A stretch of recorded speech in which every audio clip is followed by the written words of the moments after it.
And welcome to the Hot Seat of College Football Show. I am Trenton, your host.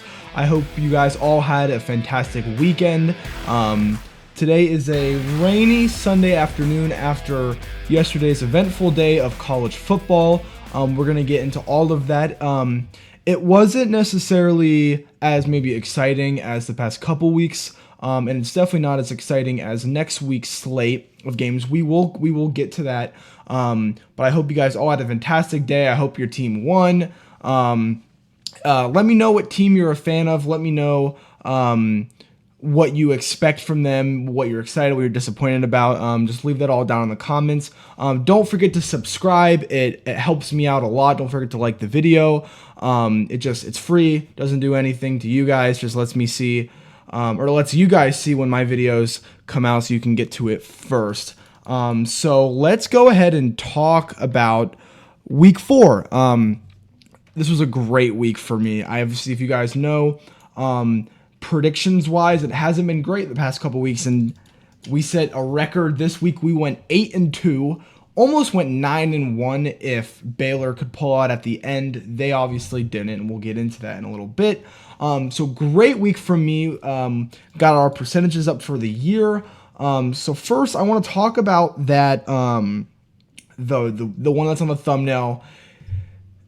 I think it was a 7:30 game, and this game was interesting because it got pushed to Peacock because the Notre Dame Purdue game got delayed, but they pulled it off because they realized that no one actually gives a crap about the Purdue Notre Dame game.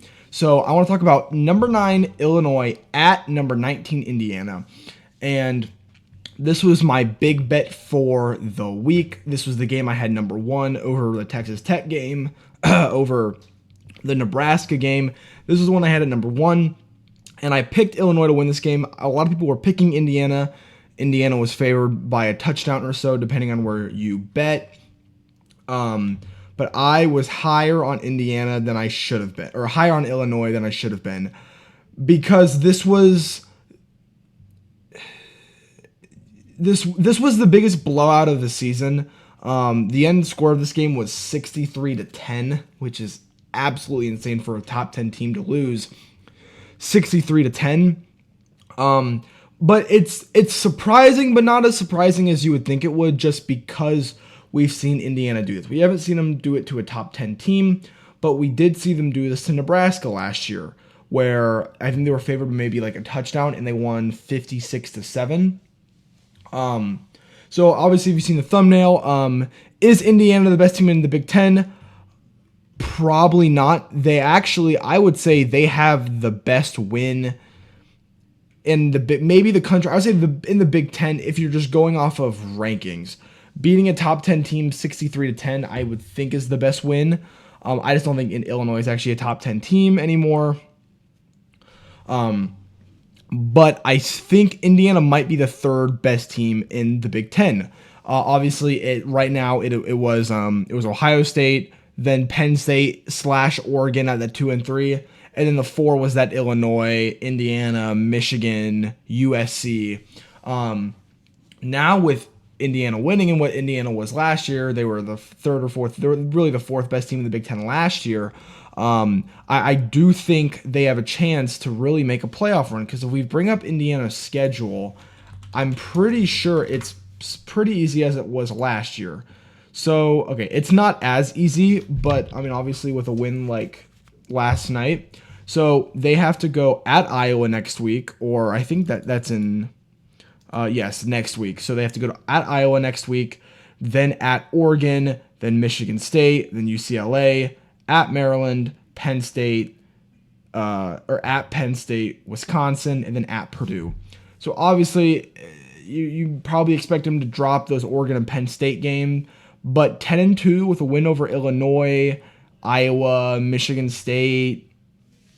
I mean, that's kind of what they were last year. Obviously, they were 11-1.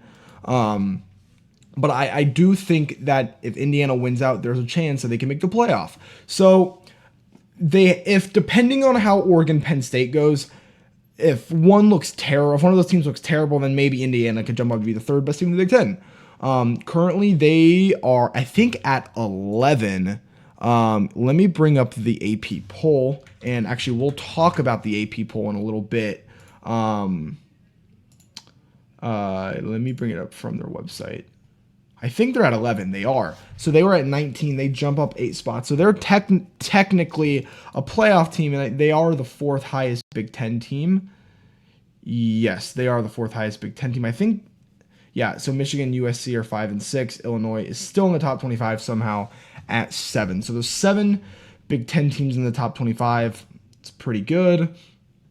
So yeah, I really do think that Kirk Cignetti, what last year maybe wasn't necessarily like a fluke, kind of what we're seeing from Vanderbilt, kind of what we're seeing from maybe Missouri. We caught maybe after they lost Brady Cook and Luther Burden that they would drop off. Does not look like. It looks like Missouri's better with Brett Pabula, the Penn State transfer. So they win that game 63-10, winning by 53 points at home. Probably the best win in the Kirk Cignetti era, I would think. Yeah, I would think so. So the next game, and actually this is a game I predicted correctly. So Utah versus Texas Tech. This was number 16 versus number 17. Texas Tech was 3.5 point underdogs on the road. I picked Texas Tech to win, and actually what I said, if you watched the video from 2 days ago, I said this was the game I did the most research for, and I said even with Spencer Fano, which for some reason he's a right tackle. Maybe it's because I don't think Dampier is left-handed. Spencer Fano should be at left tackle. I don't know why he is not, but he is at right tackle, not left. But I said that I think Texas Tech is going to force Dampier to throw and not to run. Obviously, if you watch that game, he had that where he rolled out right and threw a touchdown. It should have been a touchdown. The illegal man downfield wasn't even affecting the play, but it got called back. This was a game that was 10-3 at halftime. Texas Tech was up. Texas Tech was never really in threat of losing this game, I guess, when the game was tied 0-0. So this was like a defensive game for most of the game. The story there were 5 or 6 turnovers in the first half. There was 2 fumbles from Utah. Texas Tech threw 2 or 3 interceptions. Dampier threw an interception. It was just whenever anybody was trying to score, it was just interception, fumble, interception. So I think that shows that these were the best 2 defenses in the Big 12. Obviously, I don't think very high of Arizona State's or Baylor's defense. Even with TCU's, they allowed a bunch of points to SMU. So people are saying that this maybe is the 2 best teams in the Big 12. I think Texas Tech is one of the best 2. I think that Arizona State is probably also in the top 2. I think that the best teams in the Big 12 are like Texas Tech, Arizona State, TCU, and Iowa State. My only thing with Iowa State, okay, they beat Iowa, but it's Iowa, and they beat Kansas State, who's god-awful. So it really looks like Arizona State, Texas Tech, TCU, and Arizona State and Texas Tech was my Big 12 title prediction in the preseason. And actually, at the end of the season, I'm going to go over, and I should have done this in the preseason, but I didn't even start the channel by that time. I'm going to go over, I have a whole spreadsheet of my whole predictions of the entire year. We're going to do an entire recap at the end of the regular season. Then after, conference championships, then the playoffs, and we're going to go through that whole thing and see how well I did, because I did it last year and I hit around like 70% for the whole season. I did predict Ohio State over Georgia. Obviously, it was Ohio State Notre Dame. So we're going to do that later. But going back, I do think that Arizona State and Texas Tech maybe are the best 2. I really thought Baylor was better than Arizona State. I think they probably are, but I think they just played really badly. So yeah, so maybe Utah and Texas Tech are the best 2 teams in the Big 12. They can maybe meet up again. Barrett Morton got hurt somewhere in the second half when I think it was like a 13-3, 13-10 game. I mean, this game was close for most of the game. The end score, I think, was 34-10, which was not at all what this game was. Obviously, Texas Tech was up, but they were up only by like a score. And it became a 3-point game late in the second half. They scored 24 unanswered fourth quarter points with their backup, Hammond, the freshman or the redshirt freshman, sophomore, whatever, the young guy. He almost was better than Brett Morton. But I don't think they're going to make a quarterback change. Kind of like with Ole Miss. Ole Miss actually might make a quarterback change from Austin Simmons to the Chandelier guy, Chandelis. But I do think there's a chance these two teams meet up again. But I did predict Texas Tech to win, and they did. So let's go to the next game. This was one of the 3:30 games. So this was 11 Oklahoma hosting number 22 Auburn. Oklahoma was favored by like around a touchdown. I thought Oklahoma was going to win. I thought they were going to probably win by more. I don't remember. Usually during my Friday night videos, I kind of predict who I think is going to win. I actually don't even remember what I thought the score for this game was. But yeah, so Jackson Arnold returning to Norman. The biggest surprising thing was that the NCAA changed it to 9, but they had 10, almost, it should have been, it's a record 10 sacks. The record was 9. I think they tied it. But I think 10 sacks in one game is the record, and I'm pretty sure that they had it. I don't know why one of them got called back. But they had really 10 sacks on that Oklahoma defense, which is absolutely insane from Brent Venables. This game was sloppy. John Mateer didn't really play well, and that's kind of a theme for a lot of the quarterbacks in the SEC this week is they didn't really play that well. So I think it was 10-10 at halftime. Auburn scored late. Then Auburn scored a touchdown, and I think they either missed the field goal or they scored 2 field goals. I don't know. It was 16-10 late. Oklahoma scores. They're up by 1. I think they're down by 1. I think Auburn's up 17-16.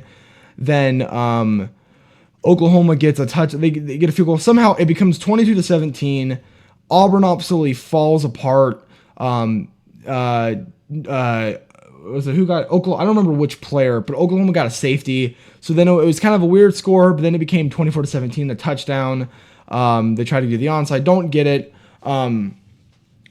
Absolute disaster for Hugh Freeze. I don't know how much longer he even has his job because the absolute nightmare of the sacks and the penalties and the officiating, at some point it's too much. Same with Billy Napier. It's too much. And I don't know if they're going to get rid of him. I mean, if they beat Alabama, probably going to keep him, but we'll see how long he can stay in Jordan Hare. And Oklahoma shot up to, I think, 7. They did. So they jumped Florida State. So Oklahoma's a top 10 team now. They were kind of one of the sleepers in the SEC, and they're kind of turning out. John Mateer, is he still a Heisman favorite? We'll see. But I think he's up there with Carson Beck.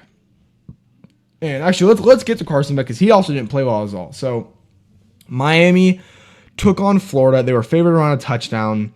And this game was somewhat a blowout, but very sloppy. And actually, I don't even think it necessarily was a blowout because so Miami scores throughout. Florida doesn't even score in the first half. Absolute terrible performance in the first half from Lagway. Thank God their defense is good. I mean, somewhat good. But I think it was 13-0. I think, or maybe 10-0 at halftime. But then it was 13-0 in the third.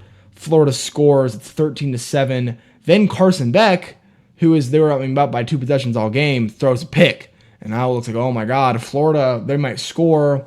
They go for it on 4th, don't get it. Go for it on 4th again. The next try they get it, don't get it. Miami scores. It's 19-7. And they score again. It becomes 26-7. Looks like a blowout. Wasn't necessarily a blowout, but Miami, I think Chris Farrell was saying, Miami dominated early and late, and it was just in that middle portion that was like iffy. So they win 26-7. I think this is it for Billy Napier. He's gone. He doesn't look good. This is year 4, and he has a losing record. I don't think he's even had a winning season aside from last year. But then he might go ahead and just go on beat Texas next week, or go on and beat Florida State or LSU or Georgia or whatever. They might beat 1 or 2 of them, maybe Ole Miss, and then he'll keep his job for another year. But I do think DJ Lagway is falling apart. I think he's almost like wasted goods. I've heard some people say that. I just think that DJ Lagway is regressing, which is weird because he hasn't even started that much. But I think those wins over LSU and Ole Miss are fading for the patience of the Gator fan base. So let's jump over to the last game I want to cover, and we'll cover slightly over the other ones that we predicted. But the big one, this was probably game of the week. This was the 3:30 CBS game. Number 21 Michigan on the road in Lincoln, Nebraska, to host Nebraska. They were like 1.5 point favorites. It was at 3, then it went all the way down to 1.5. And a game that looked like early was, oh, here comes Nebraska. And I told myself when I was watching, Nebraska's going to do what Nebraska always does. And they did what they always did. They had 2 drives. The first drive, they marched all the way down the field and was 4th down, and they did like a shovel pass up the middle. I mean, like, I don't understand. Like, have you not paid attention to what all Michigan is?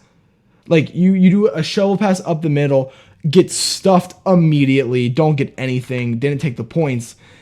And we'll get to why maybe they should have took the points on that. It would have been a chip shot. They get the ball back again. They try to go for like a 40-plus yard field goal, miss it, tied 0-0.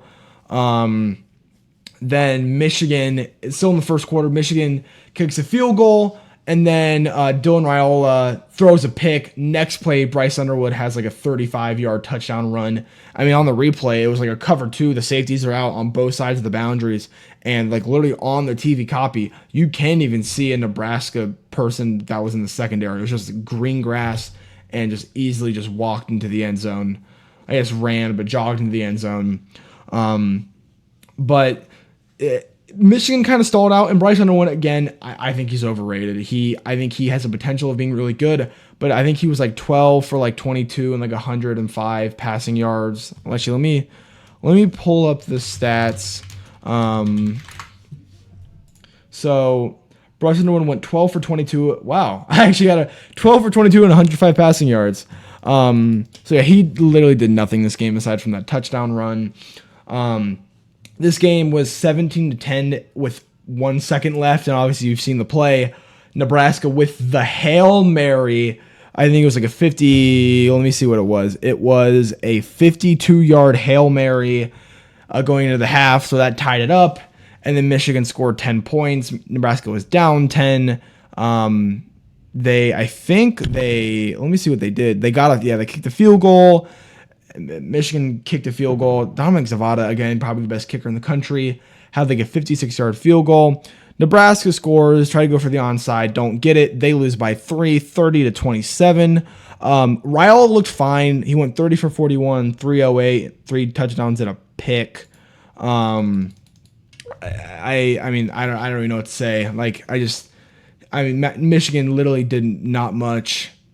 I mean, the running game, I mean, you know they're going to run the ball, and they had like 3 80-yard touchdown runs, or like maybe 2.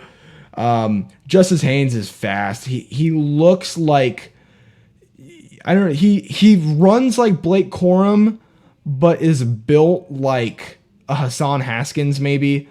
He's really fast. He's a bulky guy, kind of like Mark Ingram. I think I saw someone compared him to Mark Ingram. Maybe it was Crane and Company. I don't remember.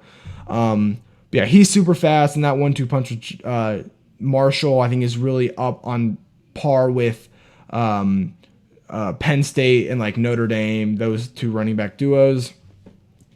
Yeah, Michigan comes away, and I think they jump up to 17 in the poll, 19. I still can't. Vanderbilt is ranked higher than Michigan. I think that is hilarious. You can see the logo on my hat. Do you think that's why that's funny to me? But that's the last game I want to get into depth with. And this kind of last thing I wanted to talk over really quickly is I think this might be over for the SEC. It's not completely over. I still think they're a deeper conference in the Big Ten. But man, in Memphis, Tennessee, Arkansas, you're up like 28-10 in the second half. You allow like a 36-yard, 56-yard touchdown run. And then you have the ball 2nd and 2 at their 5-yard line, down 1. I mean, you should just take a knee. You're literally just trying to run the ball around the clock, not even think about it. and they punched the ball out, and you lose 32-31, Arkansas. And actually, I look at this game, and I'm like, every single year, there's some shitty SEC team.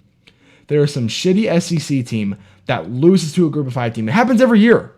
Kentucky last year, Arkansas this year. Like, it always happens. Some SEC team loses to a group of 5 team. And I looked at this game, I'm like, oh, what's going to happen? I think it's going to be this game. And obviously, that's what happened. We did not have this one on our prediction board, I don't think. No, we didn't. Yeah, Arkansas loses to Memphis. And I get Vanderbilt is an SEC team, but South Carolina got blown up by Vanderbilt. Bama loses to Florida State. Miami destroys Florida if you're a box score merchant. And kind of like what we saw last year, if A&M is like in the top of your conference for the SEC, something's going on. Like I get LSU and Georgia up there, but like if A&M's up there, it means that some of the other teams, and like if A&M and Missouri up there, like I think it just means that some teams are not doing so well. I think their conference has been compressed, so it's deeper. I just don't think it's as good or as bad. Or like Vanderbilt isn't as bad as they always were, but Georgia and Bama are not as good as they used to be. And the Big Ten, the ACC take 3 of the top 3 spots, with Miami actually jumping up to number 1 and Penn State at 3. Let me jump. We're gonna jump over and check out the AP poll real quick. We're gonna start from 25. So many. Actually, I think there's a way you can check. Or what is the if? No, I don't need. Here, that's a better angle. So we're gonna jump on 25. So we look at teams that had votes. Actually, I'm upset that Washington's not ranked, because with Illinois dropping all the way down, it could have been a top 10 win for us. Having another ranked win in Washington, I thought would be pretty good, but they're not even. I don't think they're even receiving votes. Notable teams that aren't ranked: Louisville, Memphis, Arizona State, South Florida, Mississippi State, Auburn. But at 25 is BYU, 24 is TCU, 23 is Illinois, and 22 is Notre Dame. So still kind of showing some love to Notre Dame. I don't understand why maybe TCU is ranked below Notre Dame. Notre Dame played Purdue this week, and my goodness, Notre Dame. Like, I saw people saying, well, okay, if they're 10-2, they should make the playoffs. Yeah, they're not going to be 10-2. Notre Dame's defense is absolutely abysmal. They allowed 30 points to Purdue. 30. They won like 56-30. 30 points. 30 points. I mean, they didn't even allow 30 points to, aside from Ohio State, anyone in the playoff. 30. That's unbelievable. Their defense is terrible. But they're at 22. I think USC's at 21, and they are. So USC had, this was the 11 o'clock Eastern game last night against Michigan State, if you guys stayed up. This was entertaining. They won this one 45-31. Defense still a little iffy, but I also think Michigan State's offense is just, I think it's pretty good with Nick Marsh and Aiden Childs. Missouri at 20. They looked really good against South Carolina. The spread was 9.5. They won by 9. And that's all because they missed an extra point. So if you're a bettor, that's pretty miserable if you took Missouri to cover. Michigan at 19, they jump up 2 spots with a win over Nebraska. Impressive one without their head coach. Sherrone Moore will be back next week. Vanderbilt up 2 spots. And you see, like, Vanderbilt's up 2 spots because Illinois dropped. And I think they might have passed. I don't know who they passed. I think Auburn or... no, because Utah fell out of the top. Yeah, that's probably why. But Alabama at 17, still ranked above Vanderbilt, which is weird because Vanderbilt has a head-to-head win over Alabama and a better record. Same with Michigan. So I don't understand why Alabama's at 17. They actually dropped 3 spots, with Georgia Tech going higher, up 2 at 16. A little bit of a tighter game than you would hope for if you're a Yellow Jacket fan. They allowed a couple points to Temple. Tennessee staying at 15. I'm glad they didn't drop. I actually think they might have shed a rose after the loss to Georgia.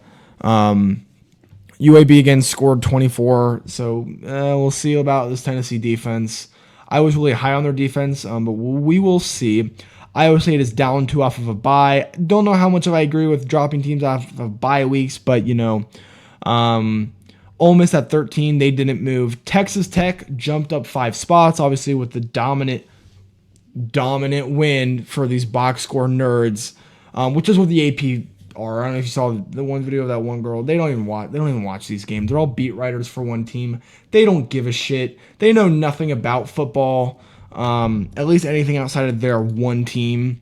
But yeah, so Texas Tech is up 5 spots.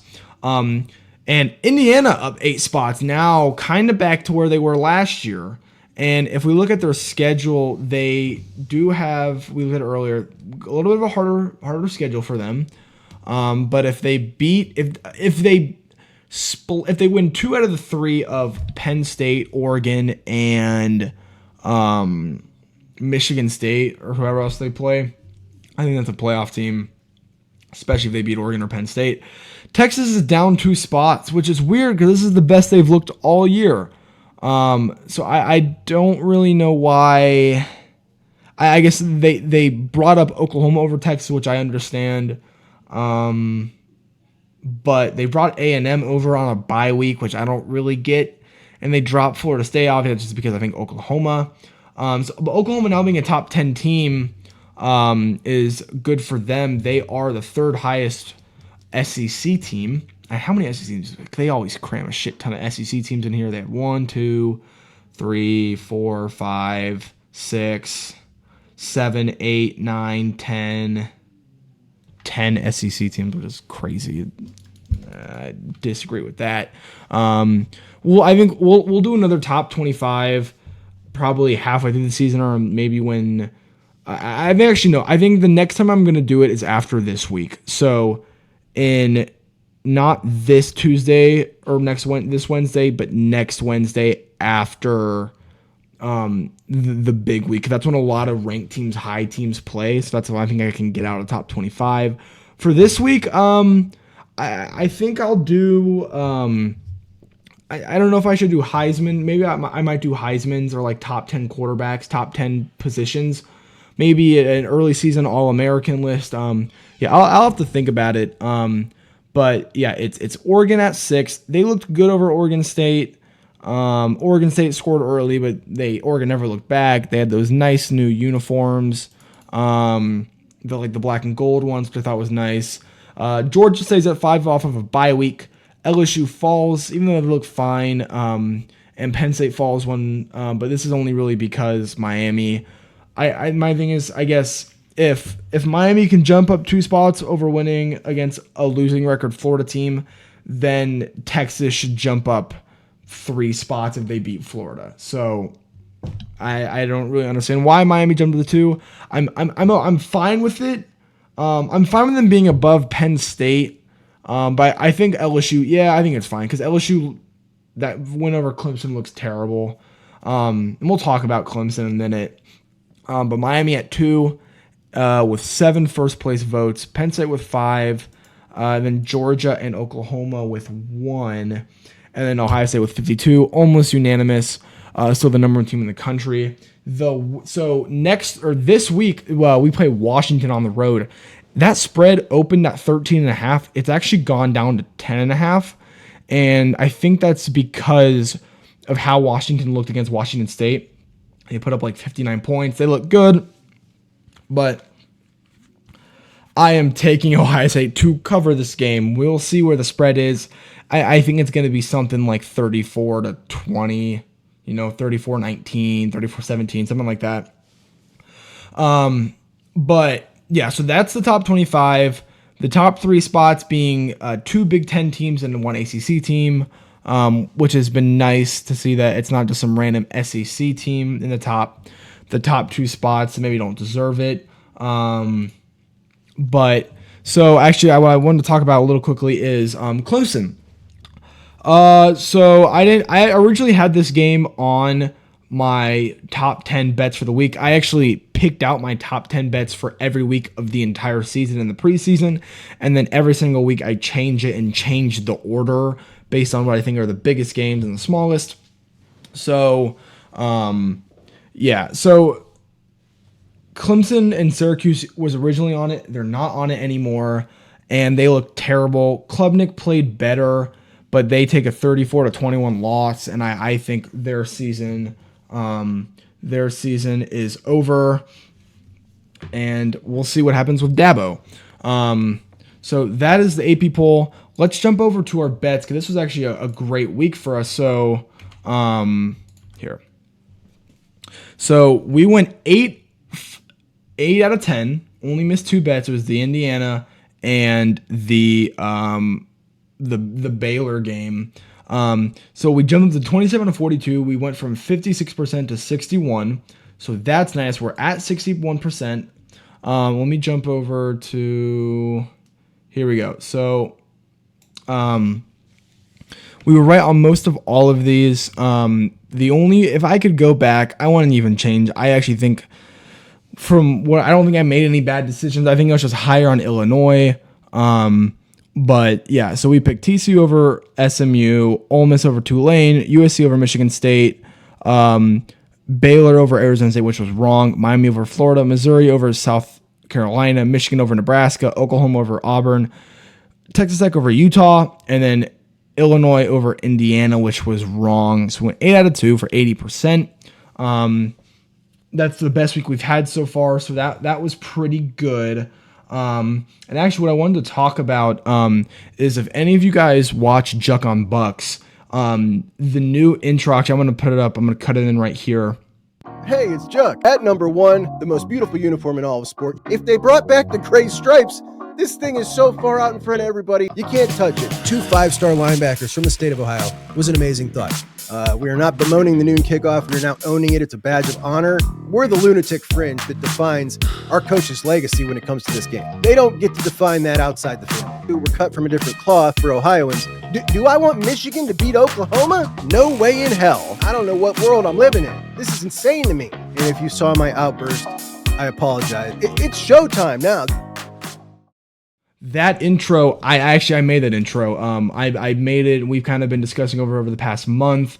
But if you watch him and you notice, oh, there's a new intro, new graphics and stuff, that was me. I made that. I'm proud of it. I looked at the comments. It seemed like everyone liked it, so that was good. Before I get out of here, I think 2 days ago on Friday we picked. Who was the hot seat coach that we picked? I think it was Shane Beamer. Now, for today, I'm actually going to go with, who do I want to go with? You could go Michigan, Sharon Moore, because his team's only looked good when he's not there. But I think I'm going to go back to a coach that we picked a couple weeks ago. It is Billy Napier. It's over.